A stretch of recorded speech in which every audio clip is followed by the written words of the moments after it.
My name is Michael Conahan, and it is with great pleasure and honour today that I'll be introducing Ron Manners. As we learned from last night and this afternoon from Hans Hermann Hoppe, it's important to start from the beginning, maybe not in such a logical manner, but more historically and on a personal note for Ron. So yes, I'll begin.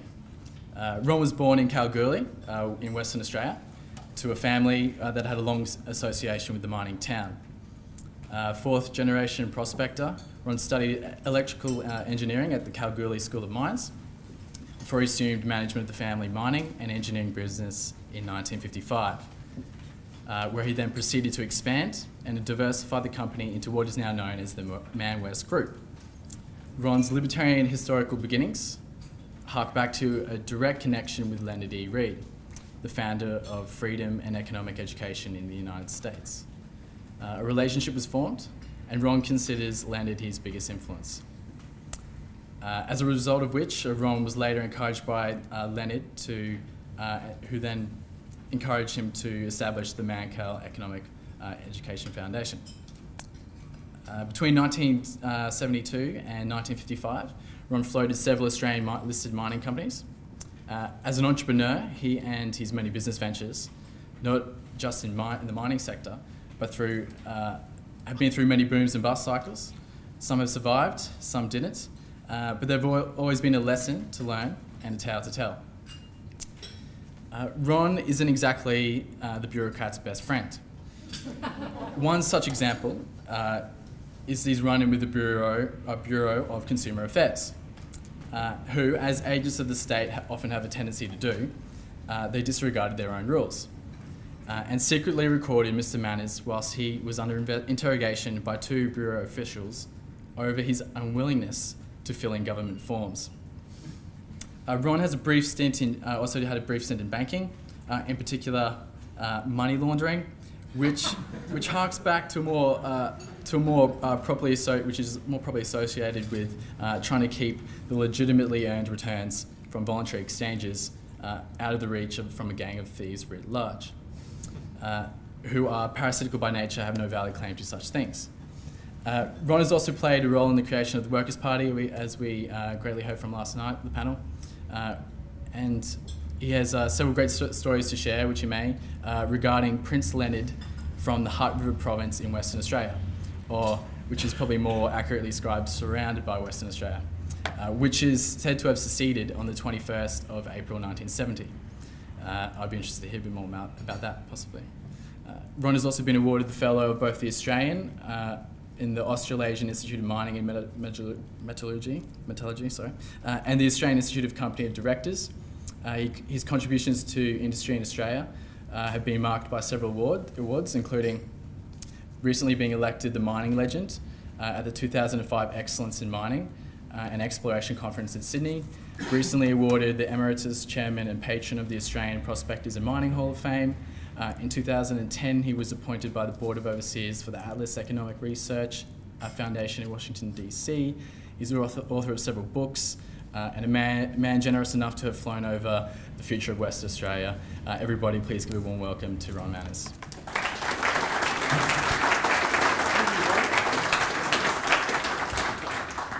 Thank you, Michael. You missed the most important thing.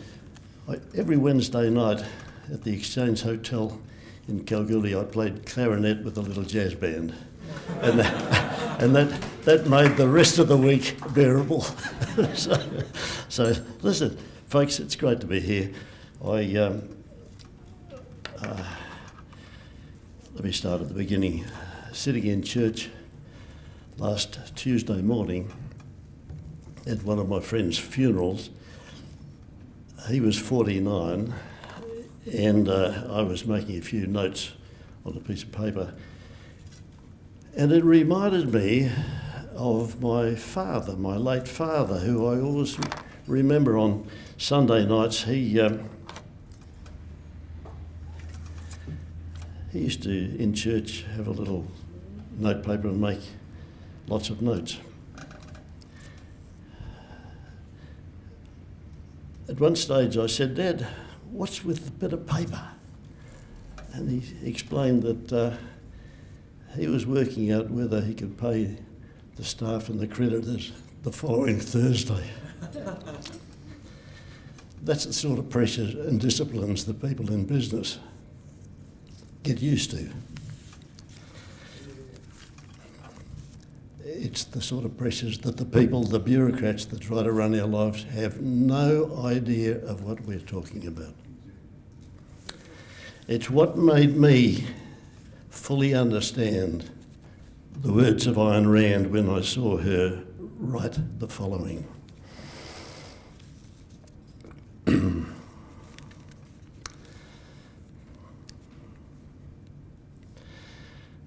She said, "When the producers of the world need a license to produce issued by the non-producers, then you will know the world is doomed." She foresaw exactly the status of our present civilization. Governments seek control over our lives, and I learned to recognise the enemy, the non-producers that seek to control every aspect of our lives, and they get a great deal of pleasure out of it, and that is their job satisfaction. I know that they approach business people as they've approached me, and they've said it something like this: "Look, we have a new scheme, it's a new licensing arrangement we're bringing in for your trade or your profession, and if you pay us this protection money, we will protect you from competition from those others who don't pay that protection money." And they make it sound very attractive to people in business, and we fall for it every time.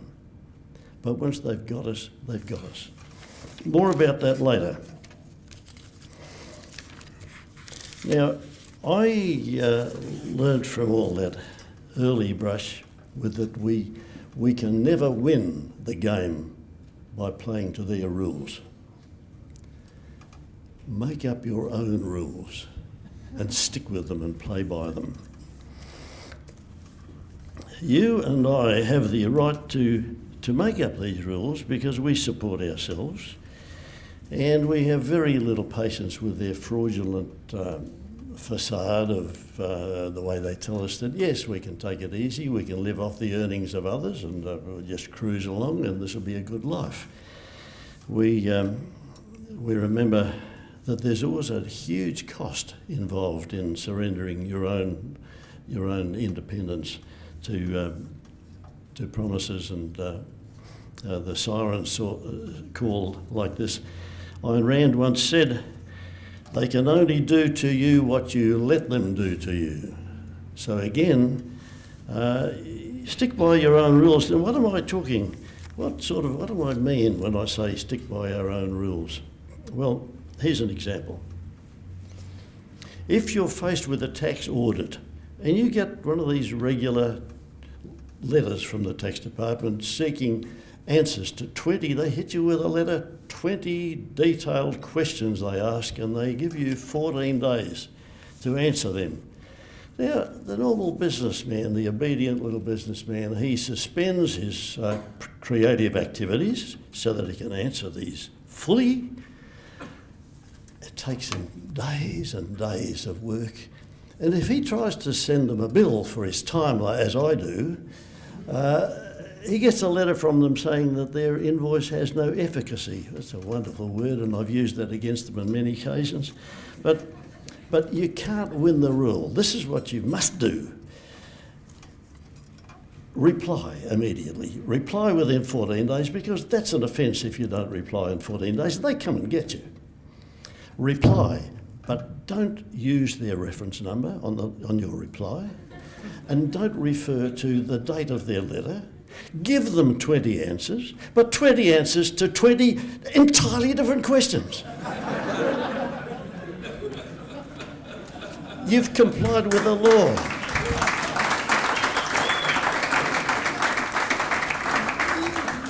You will never go to jail. You've answered the letter within 14 days. And this is what will happen 6 months later. a very timid soul from the Australian Taxation Office will ring and politely ask if you would mind sending them a copy of the letter to which you've replied. Then you let fly with all the venom and abuse that you've built up all over the years, and you shriek at them. What sort of incompetence have you got back there? It's people like them that cause you to lose confidence in the government, in the whole nation, in the whole democratic apparatus, and they back off and they apologise. And then while you're in mid-sentence, you press the button, so I hang up on the phone, and they think they've hung up on you. And they don't want to cop another lot like that, so another 6 months go by. Anyway,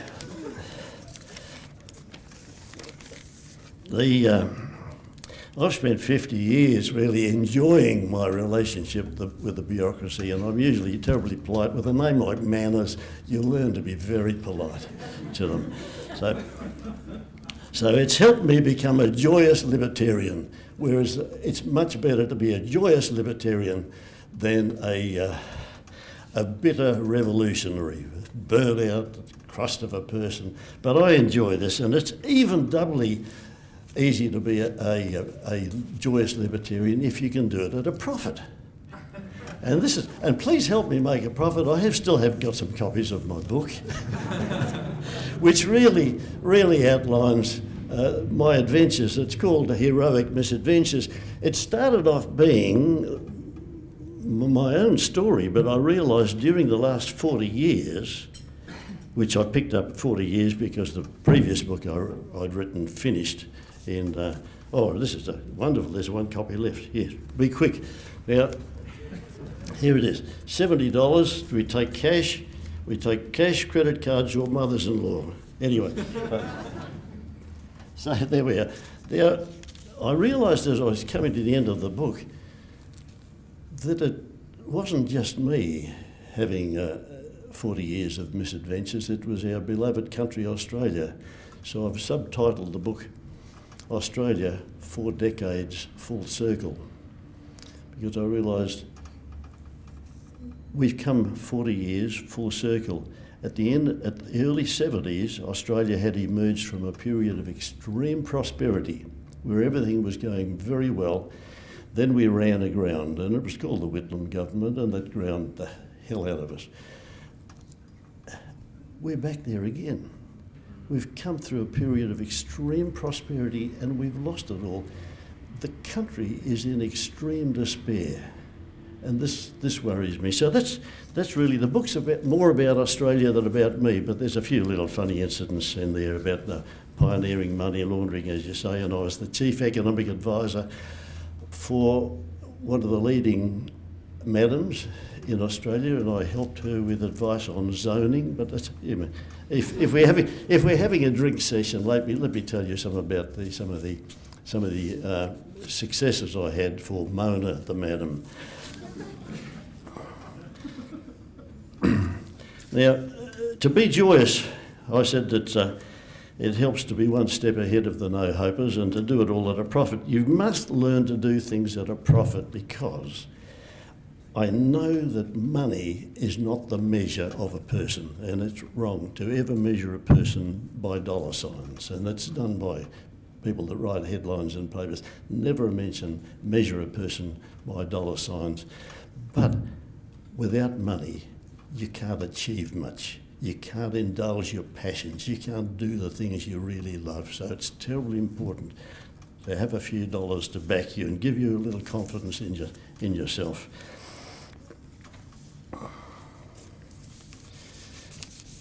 Now, one of the inspirational figures who got me started, and that he's reflected in some of the themes in the book, was a fellow called Harry Brown, who was mentioned by Mark Tier last night. Harry Brown wrote a wonderful book. I didn't bring the book, I brought, because I'm travelling light, I just brought the front cover.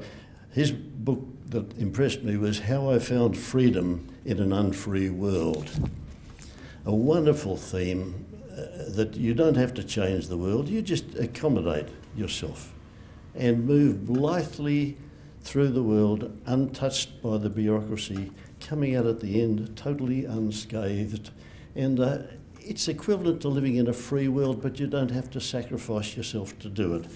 Harry Browne I got to know very well. I used to spend time with him in Zurich, where he spent a lot of, he lived in Zurich for quite a few years. He was, at one stage, he was the American libertarian candidate for the presidency, and he was also, back in the 80s, one of the hard money, sound money gold gurus who used to travel the world lecturing on hard money.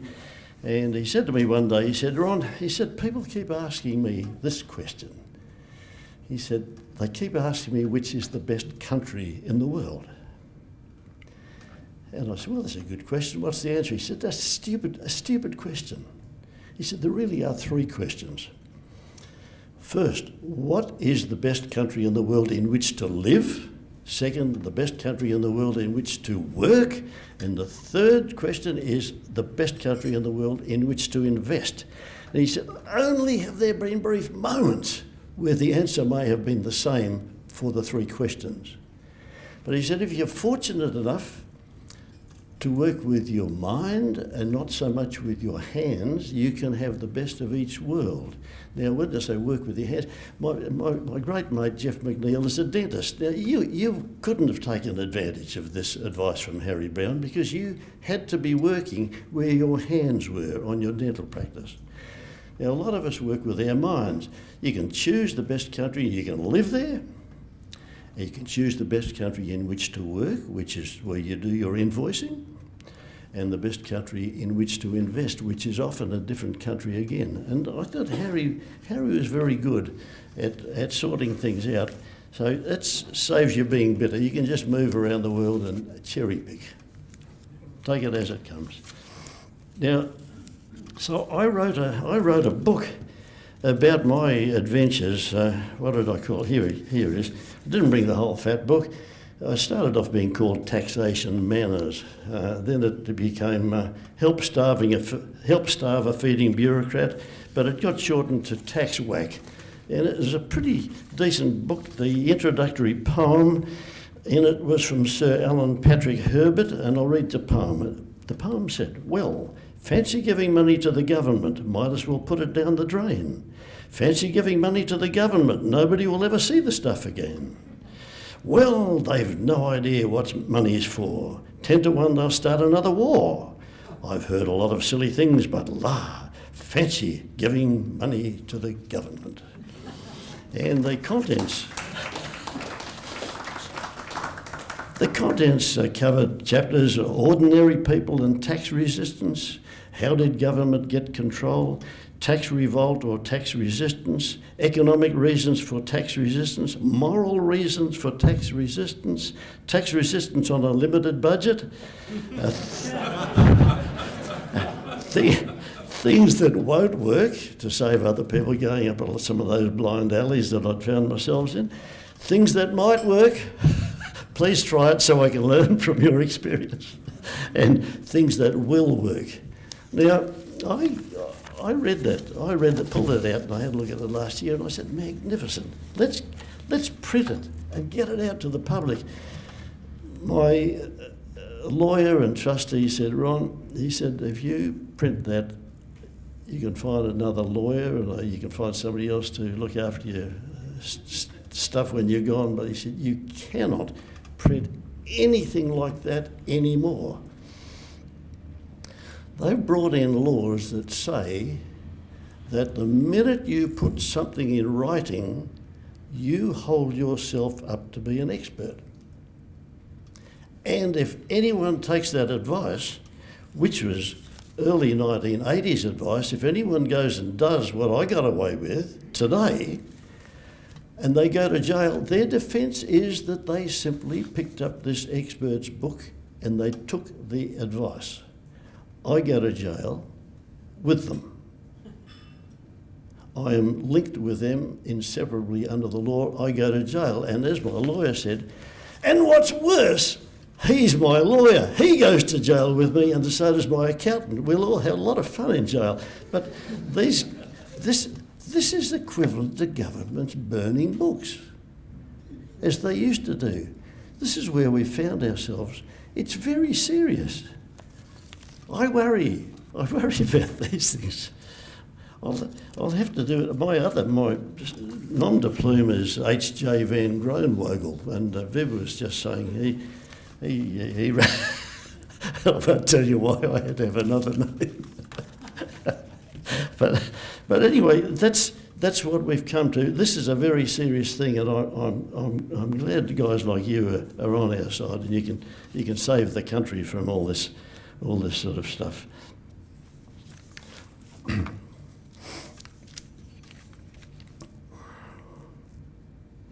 I don't think anyone, unless they've been involved in the front line dealing with the enemy as I have done, I don't think anyone would really understand the powers and the pressures that they can bring to bear on an individual or a business or a government. And I discussed this. We had, as a guest in Perth recently, we had President Václav Klaus from the Czech Republic.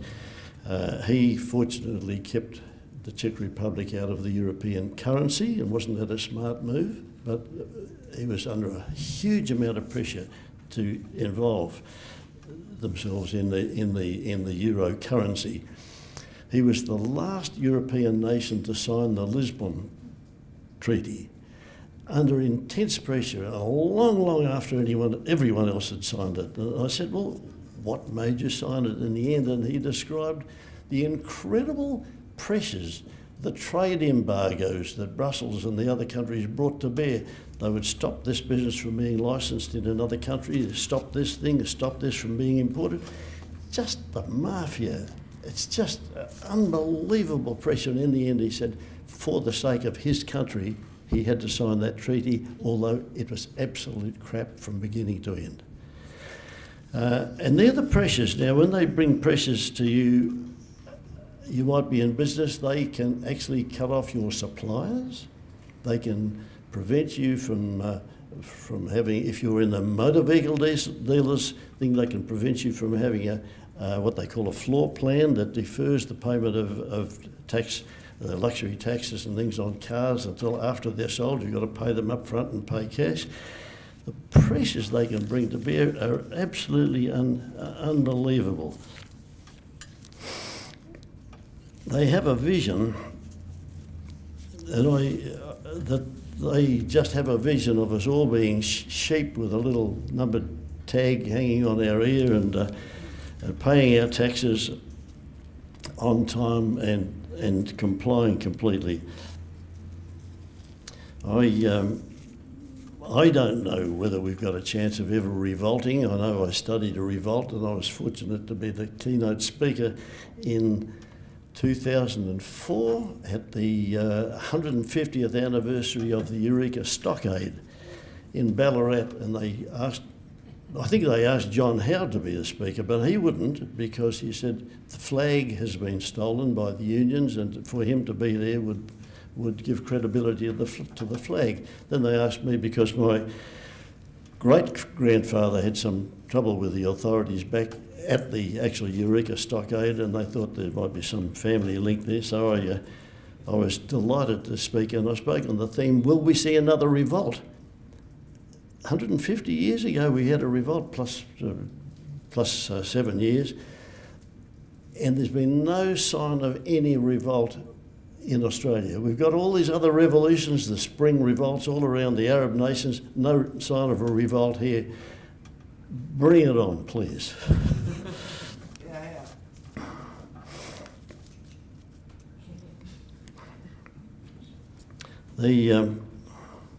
I mentioned just briefly last night that it is possible for states or any state to secede from the Commonwealth.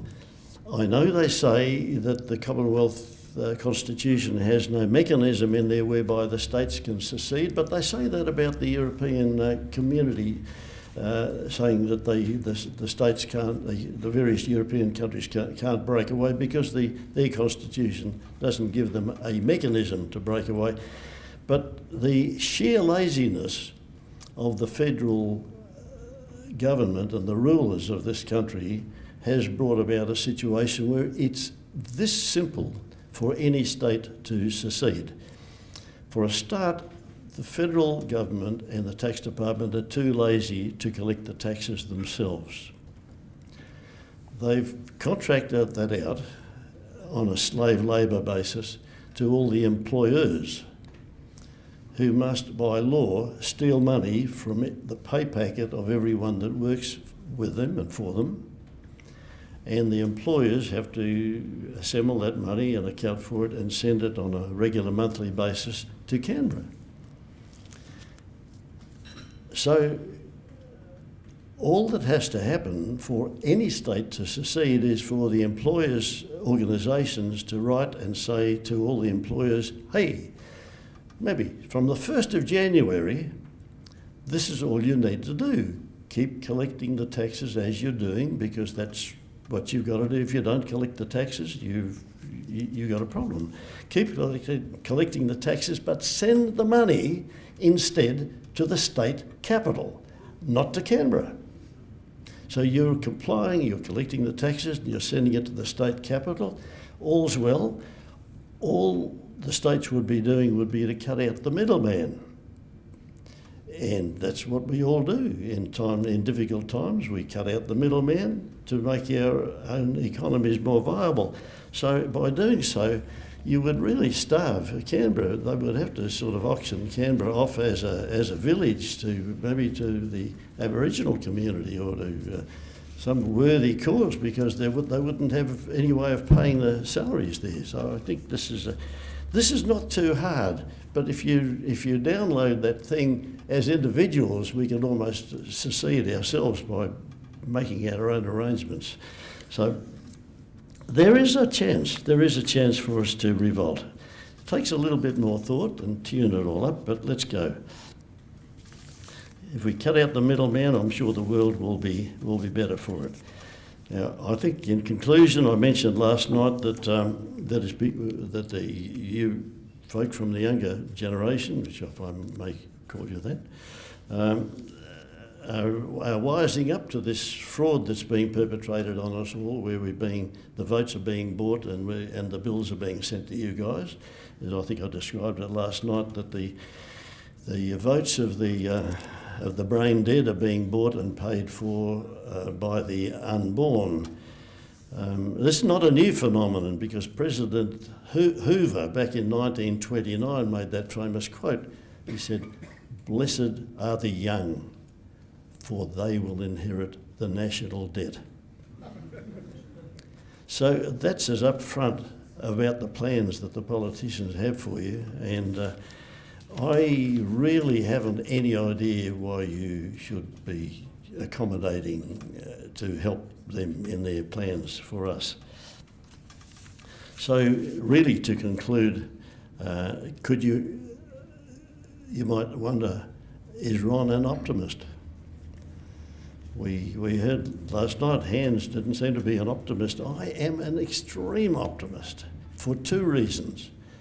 One is that I've seen the enemy and I've had a lot to do with the enemy, and they are absolutely hopeless. And the second reason is that I look at people like you, like this room full of fantastic people, high intelligence, ambition, and you're going to achieve the impossible. Get out there. That makes me optimistic. So thank you for fueling this spirit of optimism in my heart.